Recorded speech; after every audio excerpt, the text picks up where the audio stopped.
बिस्मिल्लाहिर्रहमानिर्रहीम।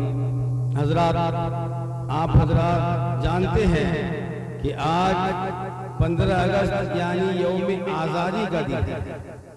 यौम आज़ादी क्या है, उसमें मुसलमानों का क्या किरदार रहा है, हमारे वतनी भाई का क्या किरदार रहा है, मैं हजरात के सामने कुछ मुख्तसर जरूर कहूँगा।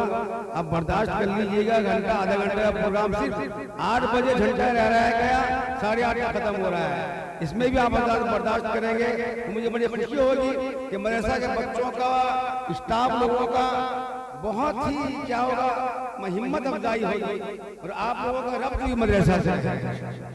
तो मेरे कहने का मतलब है कि सबसे पहले इस मुल्क के अंदर अंग्रेज साम्राज्य ने तिजारत के बहाने से, बिजनेस के बहाने से यहाँ हिंदुस्तान के अंदर आहिस्ता आहिस्ता दाखिल हुए और हुकूमत में दखल अंदाजी करके कुछ सालों के बाद दिल्ली के लाल किला के अंदर अपना झंडा लहराया, हुकूमत की।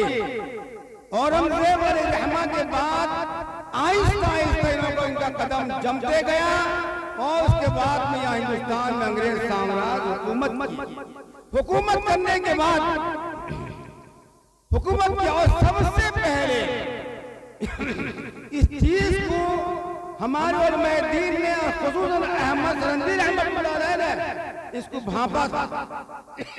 क्या भांपा था कि अंग्रेजों का रहना हमारे हिंदुस्तान के अंदर मुनासिब नहीं है, खतरे से खाली नहीं है।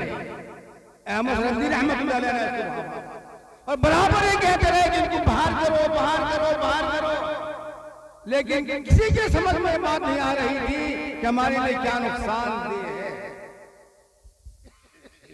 तो आखिरकार अंग्रेज हुकूमत करते रहे। हमारे वो जान के भूखे नहीं थे, हमारे ईमान के भूखे थे, हमारी जान के भूखे नहीं थे। हमारी जान को तो हमको बहुत फैसिलिटी दिए थे। ये मुनाम भाई वगैरह बता सकते हैं, कलकत्ता के अंदर अंग्रेज थे, सब जो थे उन लोगों को बहुत ही जो बड़े हैं फैसिलिटी बहुत दिया गया उस जमाने में। हमारे ईमान के भूखे थे, हमारी जान के भूखे वो नहीं थे। आहिस्ता आहिस्ता हुकूमत करने लगे इस मुल्क के अंदर में।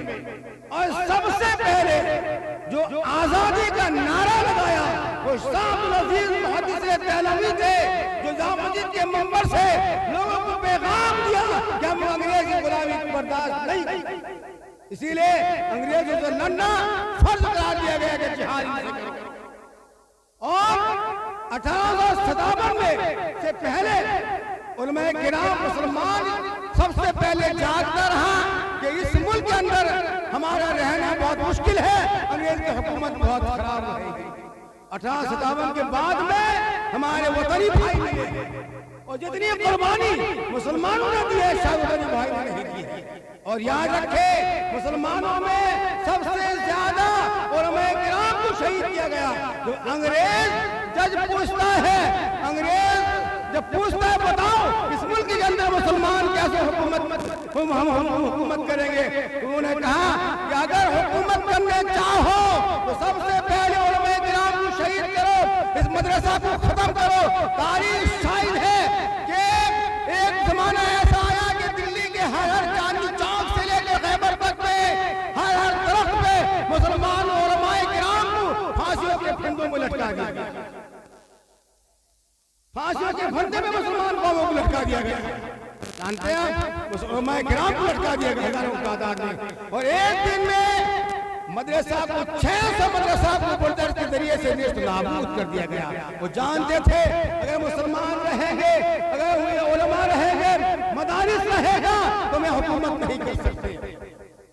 टीपू सुल्तान ने जब जंग लड़ाई की तो मेरे सादिक के गद्दारी की वजह से उन्होंने मारा, वो भी मारे गए।